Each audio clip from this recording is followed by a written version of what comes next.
Welcome, everybody, to the latest episode of the Voice, Vision, Value Legacy of Black Women web series. I'm Toya Randall, and today I'm here with award winning journalist, speaker, author, and philanthropist Soledad O'Brien. Soledad anchors and produces the Hertz television political program, Matter of Fact, with Soledad O'Brien. She is also the founder and CEO of Soledad O'Brien Productions, and she has won numerous awards, including 3 Emmys and the George Peabody Award. Today we're going to be talking with Soledad about Powerful Foundation, an organization that she founded with her husband to support the ability of young women to get to and through college. We're also going to talk with Soledad about the importance of building our own narratives as Black women and telling our own stories. Let's welcome Soledad.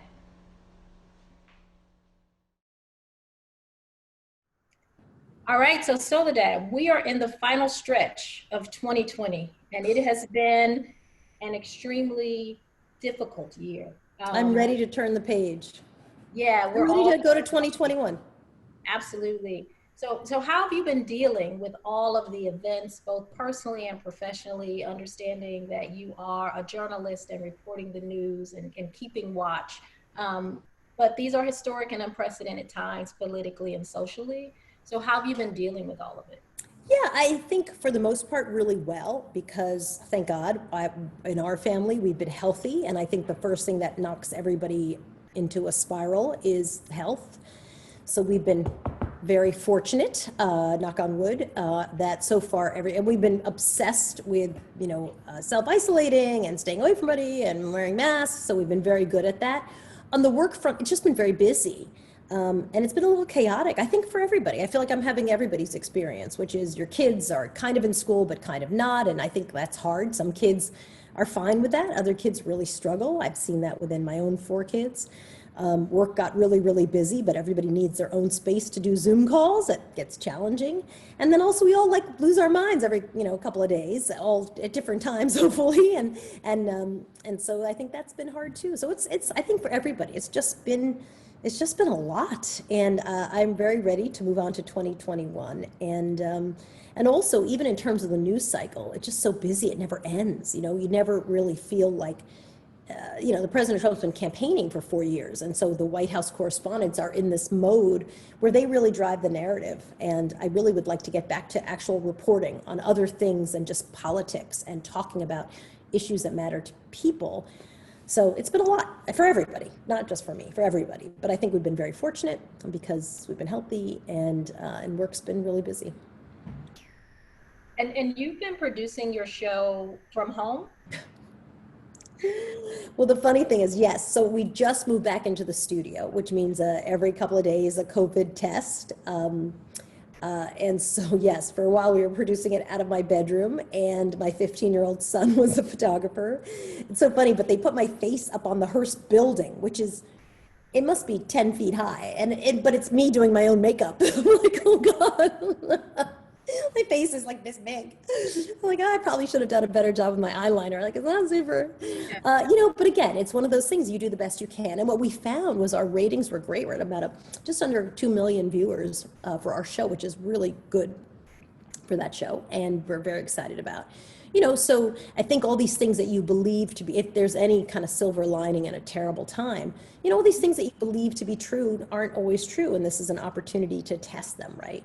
Being able to communicate with people remotely, I think we're starting to figure that out. This idea that, hey, you need to be in this kind of a set. Well, maybe you don't, maybe people are fine with somebody, just doing enough to figure it out. And so the show's been really good. We've kept that going. I still shoot for HBO Real Sports. We kept that going here in my living room.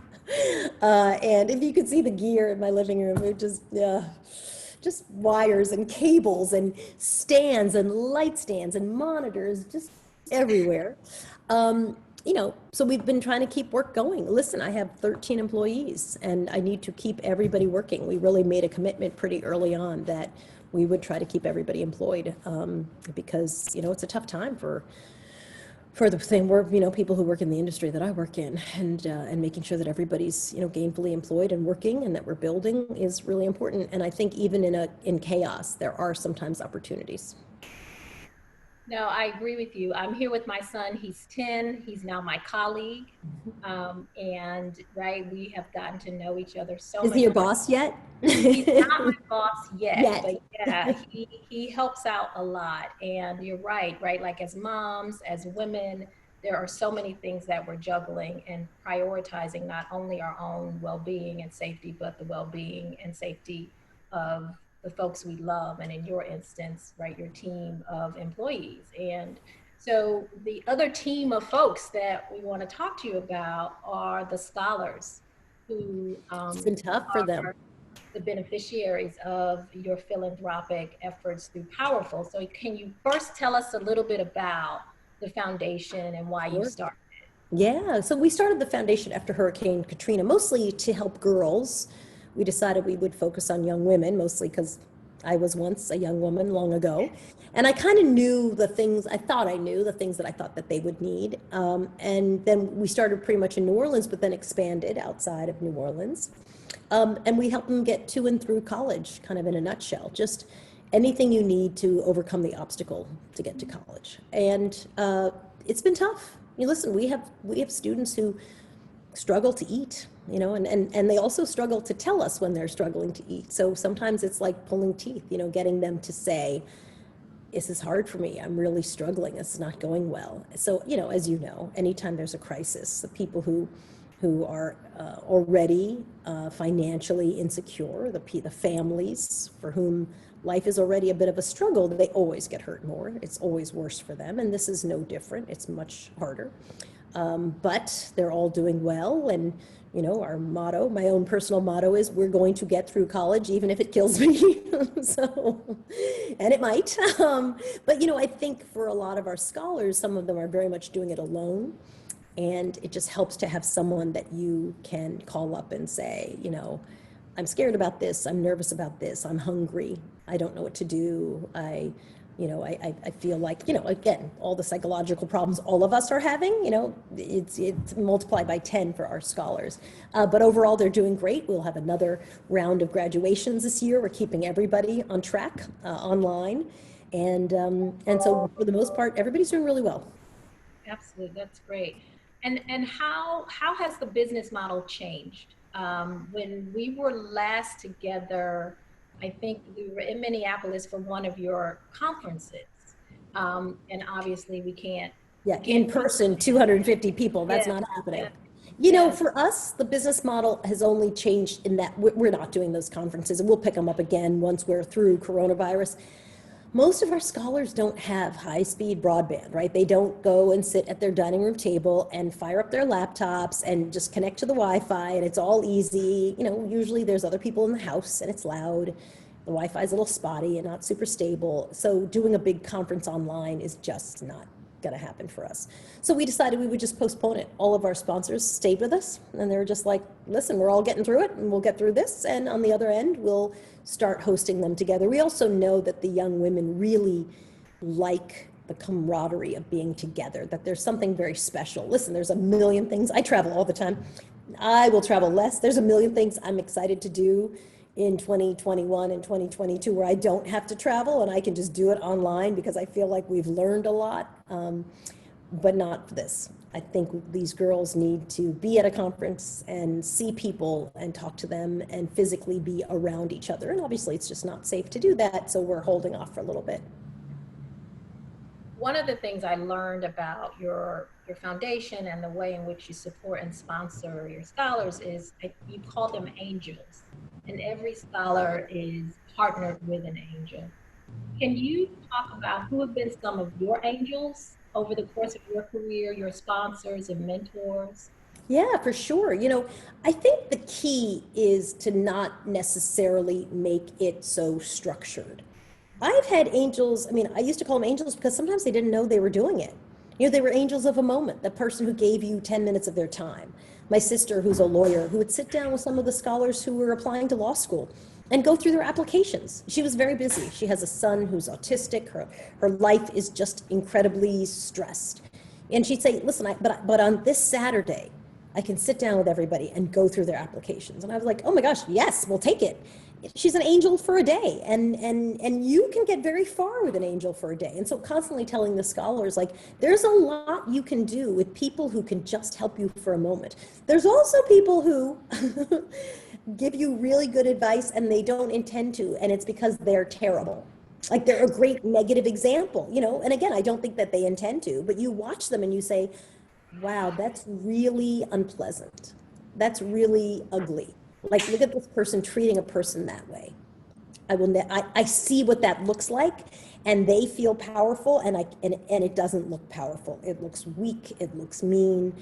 I learned, you know, listen, I work at TV News, so I learned a lot that way as well. I had great mentors. My first mentor, my job probably was a woman named Jean Blake when I worked in local news, and then when I went to NBC, my boss, Bob Bazell, was very helpful. I mean, I think I was a good mentee in that if people spent their time helping me, I often was able to take their advice and really, you know, I would use their advice. And I think people were happy to invest in me because I would turn around and do what they said, or I'd say, I don't understand it, or here's what I'm thinking instead, but I would never waste people's time. And for me, I think people who invested in me really felt like it was a worthwhile use of their time. So a lot of my bosses, I felt, were really great mentors for me.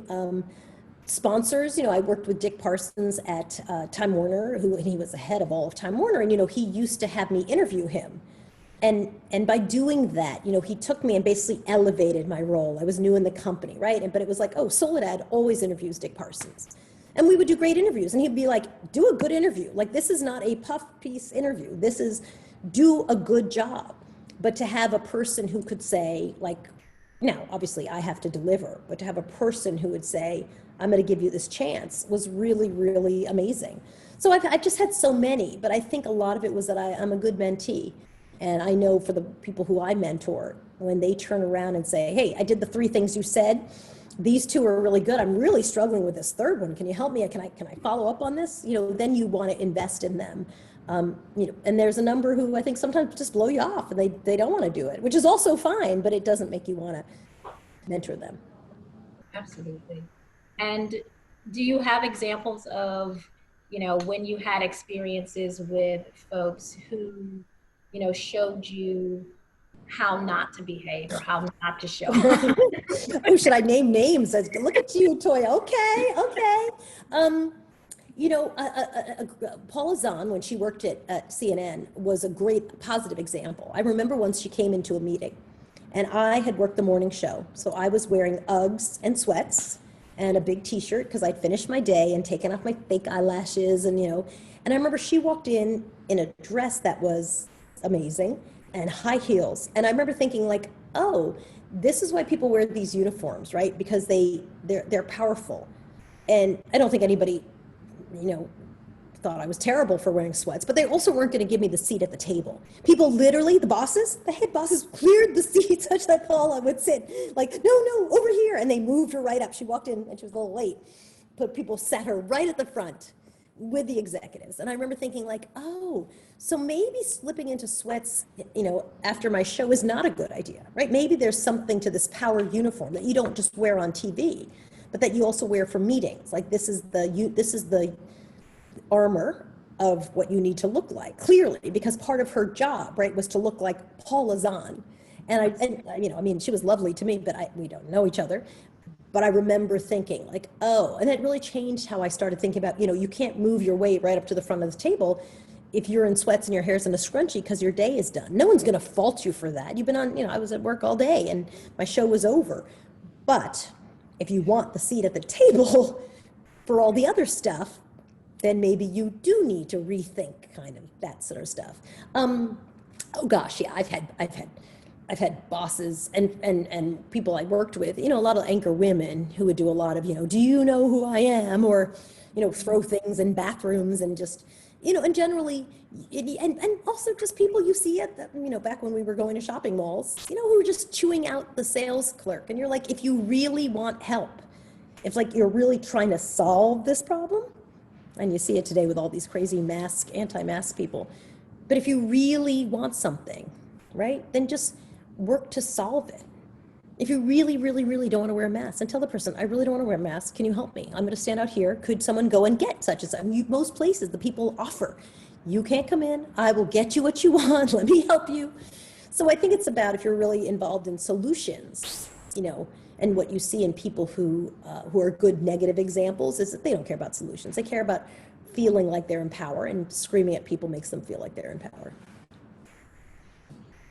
I find it interesting listening to you talk about like these different experiences that you've had and how you've observed how other folks show up, have informed how you mentor and how you support others, and recognizing, right, like the authentic ways in which our presence and our positioning, whatever our station in life is so critical to the messages that we're sending to others. Also to yourself, right? I mean, probably no one would care if I went and sat at the table in my sweats and my Uggs and my hair in a big old ponytail.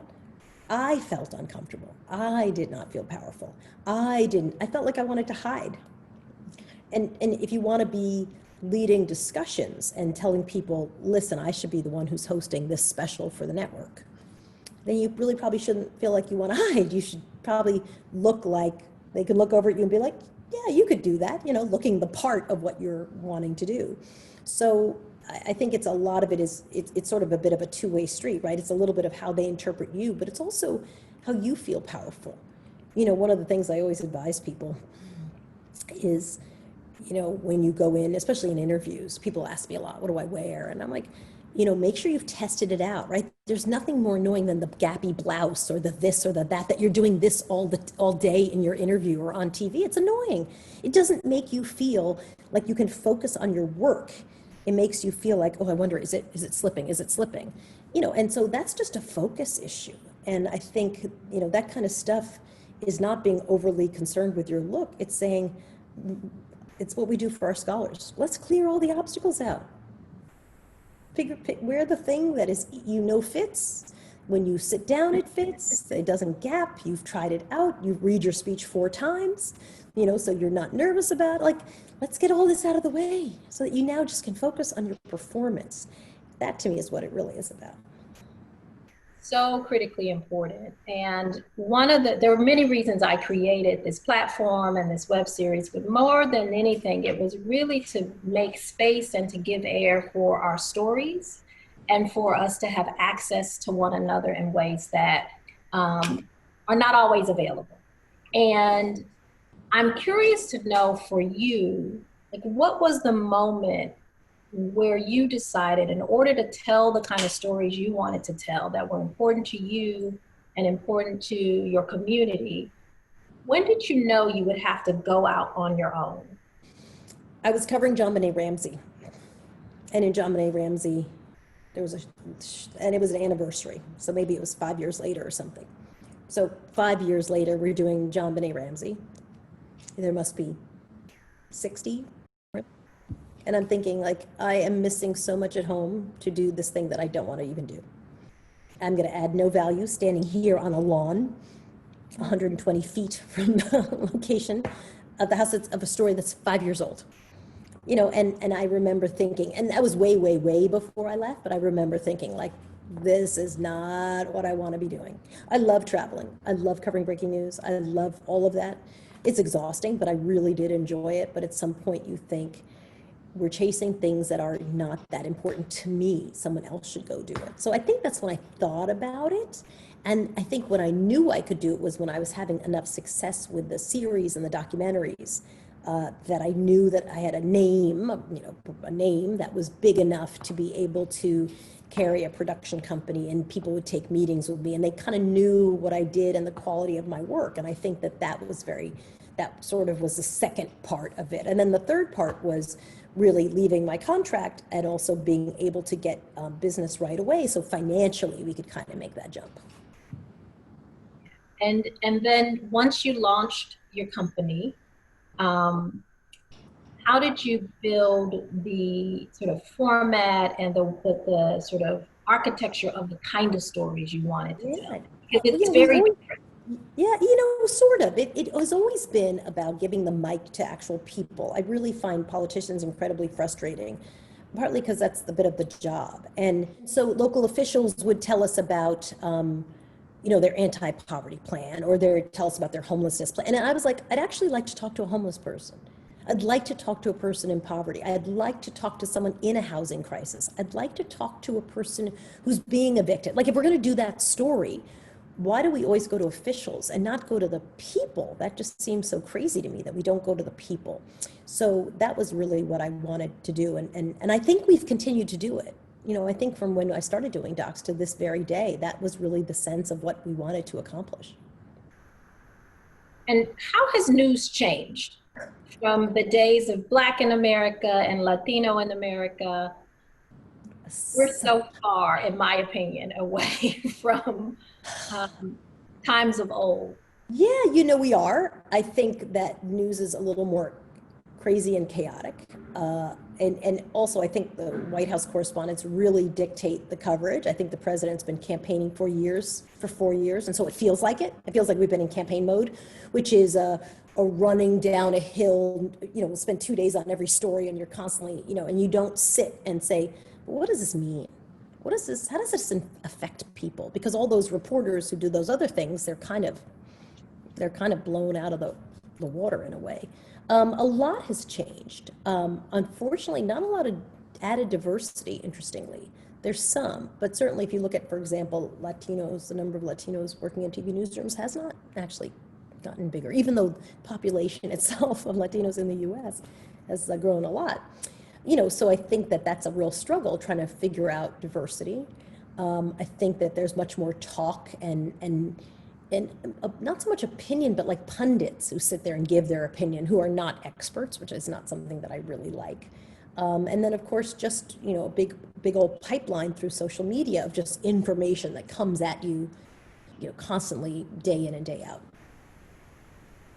So you've talked about sort of representation in the newsroom, and we're at a moment, I believe, where the representation of Black women across sectors, particularly in philanthropy, is strong. And you've got a Black woman on the ticket for the Democratic presidential race. You have Black women who were the founders of Black Lives Matter, and that is sort of the rallying cry for a global movement against anti-Black racism. What do you think is the narrative of Black women's leadership in this moment? I think the good news about that is that Black women are writing their own narrative. For so long, narratives were sort of created by the people who were the gatekeepers. So if you were the gatekeeper, you decide, what was the narrative going to be?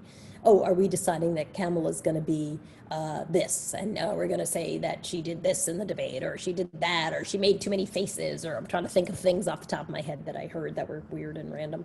And I think what's happening is now people understand that he who or she who owns a narrative wins.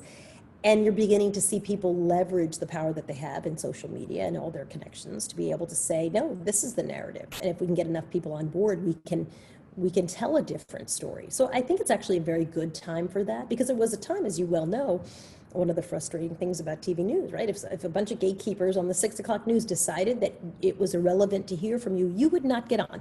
No, that was it. You're done. And that was kind of there were not a lot of platforms to be able to, to get your word out. And if if the local station or the network didn't cover you, then you were a candidate who wasn't covered. That was it. And then now that's not, I think the great example of that is Alexandria Ocasio-Cortez, right? This idea, like everyone, the people who were surprised by her candidacy, well, not her, and certainly not the people who were voting for her. They very much knew. Everybody else just hadn't really been monitoring it because people didn't watch that race. They didn't really think she was a contender. So I think you're seeing that people are able to leverage their own power and tell their own story to a large degree. And then everybody else kind of comes around to that counter narrative. And in that example, right, the counter narrative is really strong, but she does have this amazing platform and this amazing sort of community of allies and partners who who are also promoting and pushing the narrative. So And it's she not, understands the value of symbols, right? She has her sneakers from when she campaigned that have a little hole worn in the bottom, right? She knows how to be prepared in her Q&A sessions, understanding that those will be pieces that are seen of her doing her job. She communicates so well with her constituents, right? Where she just literally educates them on, here's what we were doing today. I mean, I find it fascinating, and she's not, I'm not her constituent, it's not in my district. But I'm like, oh, this is a really interesting thing to learn about how you talk about such and such, or what, how the Congress people come in as freshmen. So, I think that she's does a very good job of communicating with the people that she needs to be in touch with who will reelect her, right? Even as people were saying, oh my gosh, she's going to get voted out, and da-da-da. It didn't happen at all. She's very connected to her constituents. They like her. Other people might not like her, but they don't happen to be in her district, so it's not an issue. So I think she's got a lot of, she's a good example of that, of deciding like, no, this is the story we're telling. And then she runs it. She doesn't really let other people run the counter narrative. I think Stacey Abrams is another great example. I think Black women generally have been very good about it, because I think we are pretty aware that the chances are better than not that you might not get a good narrative. I don't ever go into anything assuming that someone's going to completely be like, oh my gosh, love you, and I totally get what you're trying to do here. I think frequently people don't get that. And so I have to come prepared with, no, this is what my story's about. I'm just going to tell you so you're aware from my perspective what this is about. Absolutely. So we're going to wrap up because it's a busy news day. The first day of hearings for the Supreme Court nominee. Last question. Voice, vision, value. Which is most important to you and why? I think originally I was going to say voice, because I do think your voice is important in articulating your vision and your value. But I'm going to change that. How about that for like multiple answers to your question? But I do think, to me, ultimately, you have to rely on a value, right? You have to have values generally, or things that you value in life, and that kind of ultimately undergirds everything. I do think voice is essential, because if you're sitting there and you're not saying it, it's really problematic. And vision is very important, but I think I would say value underneath it all. And then on top of that, really saying like, I'm going to use my voice to make sure that I'm articulating my own narrative, that I'm telling my own story. I'm not going to rely on people getting it. And, I've had enough experiences where people tell your story and you're like, oh, I don't even recognize myself in that story. So, being able to leverage your voice to get done what you need to get done is extremely important. But you do have to, at the end of the day, have values that undergird all of that. Absolutely. Well, thank you so very much for making time. It's always a joy and a delight to be with you. The pleasure is mine. Thank you. So nice to see you. All right. Well, enjoy the rest of your evening, and I'll see you on the other side of the election. Just 22 days to go. Yes, ma'am. I'll see you then. All right. Bye-bye. Thanks, Soledad. Take care. Bye.